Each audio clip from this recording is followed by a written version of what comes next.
I want to go to the latest Democratic presidential candidates debate in the United States. The many candidates still have taken the stage in Westerville, Ohio. It's a critical debate, could reshape the race from here on for the nomination. President Donald Trump was in the firing line, not surprisingly, as the impeachment inquiry and criticism over the SYRIA issues intensify. 12 Democratic candidates sharing one stage on Tuesday night with one goal in mind: to make a lasting impression with millions of voters watching at home.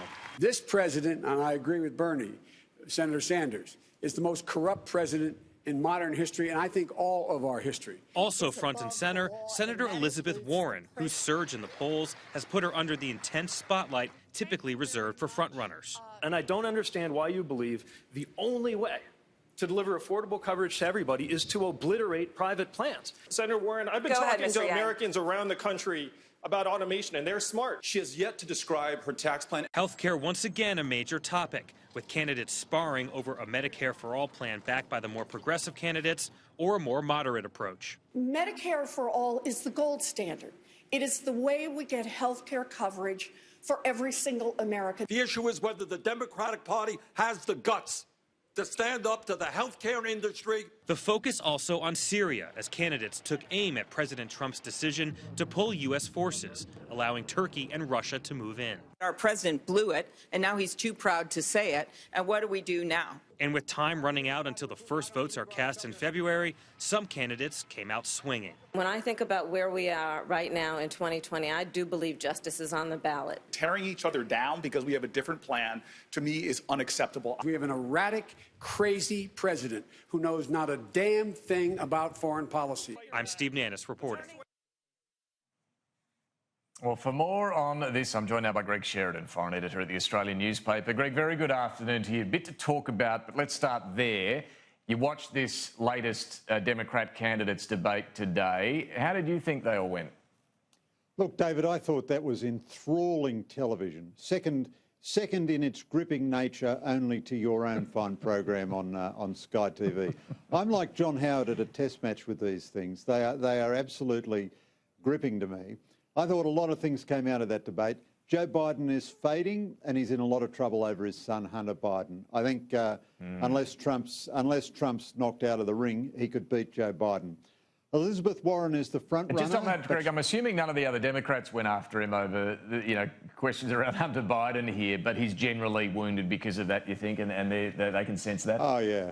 Yeah. They all said statesman-like things like, I will not attack my beloved colleague Joe Biden, who is lying bleeding in the gutter and about to die. But he is in a world of pain. Even CNN was criticising him. A Democratic candidate who loses CNN is in a lot of trouble. He said, under my presidency, my son will not be on boards of any foreign companies, blah, blah, blah. And even CNN said, well, why wasn't that the standard when you were vice president? So, when you were vice president, yeah. Nothing's final, but I think he's in a world of pain. Elizabeth Warren is confirmed as the front runner because everyone was attacking her. But I must say I find her very unimpressive. And she has become a real politician in the way she tries to dodge questions. She wouldn't answer the question of how she was going to fund Medicare for all. The centrists, the non-Biden centrists, had a very good night. Pete Buttigieg and Amy Klobuchar both looked very good. I absolutely fell for this wonderful Hawaiian Congresswoman, Tulsi Gabbard, who started off by saying CNN and New York Times are two of the most dishonest media outfits in America, and then went on, to say all kinds of politically incorrect things, such as she was opposed to abortion in the third trimester, and she didn't see Republicans as deplorables and so on. Now, she's not going to win the nomination or anything, but that was a moment of great fun in the debate. It was a terrifically good Democratic debate. They all attacked Trump on Syria, of course, but there are big differences between them. Gabbard and Warren and others still saying all the American troops should come out of the Middle East. Biden was the most explicit in saying keep troops in the Middle East. Quite a lot of these candidates have served in the military, and they made powerful points about how American credibility was part of what they wore on their uniforms and so on. It'll be harder for Trump against an actual military veteran. So it's still a very open race, but I thought that was a really good value debate.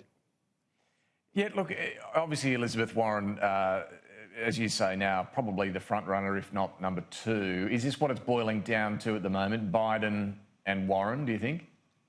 Well, Cory Booker keeps making a point, which I presume is true, which is that in all recent US presidential elections, the guy or woman who won the nomination eventually wasn't ahead at this stage.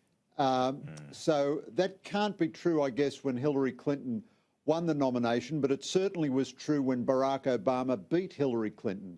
Apparently it was true from what he says of John Kerry. It certainly was true for Bill Clinton. Now, they have changed the structure of the race a bit. They've loaded up, they've front-ended the primaries with very big population states to stop it being such an elongated process, and the elongated process generally helps the outsider.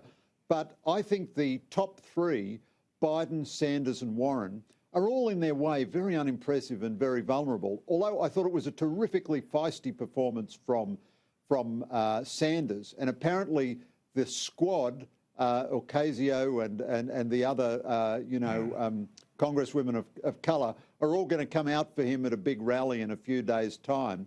And he certainly looked, much more lively than either Warren or Biden. And, he didn't look like a guy who'd just had a heart attack. Despite, I was about to say, despite the recent heart attack. There you go, he's still going.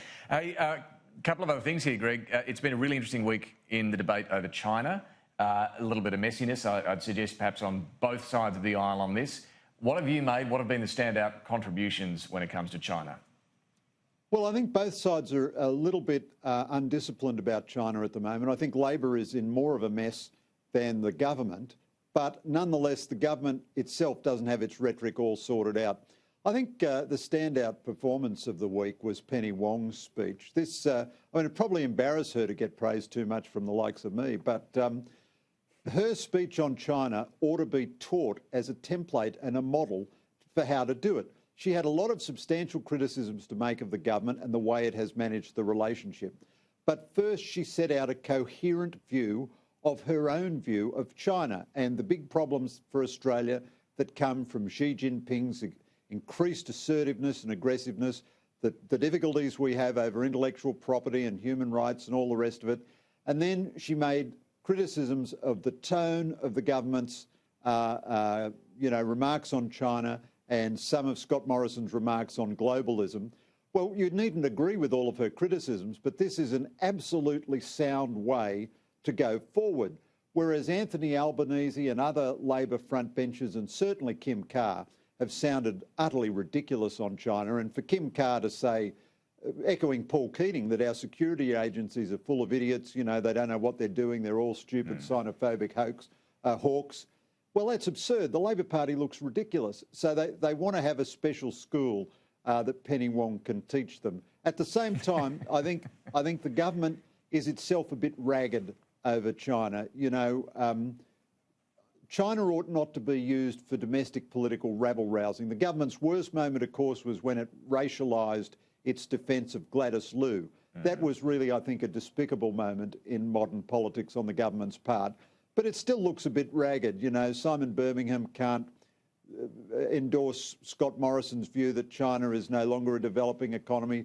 Peter Dutton, who I admire a great deal, nonetheless comes out and says, well, he's opposed to communism. That's good, but it's not absolutely news, not necessarily a thing a senior minister has to say just to pile in on the anti-China bandwagon.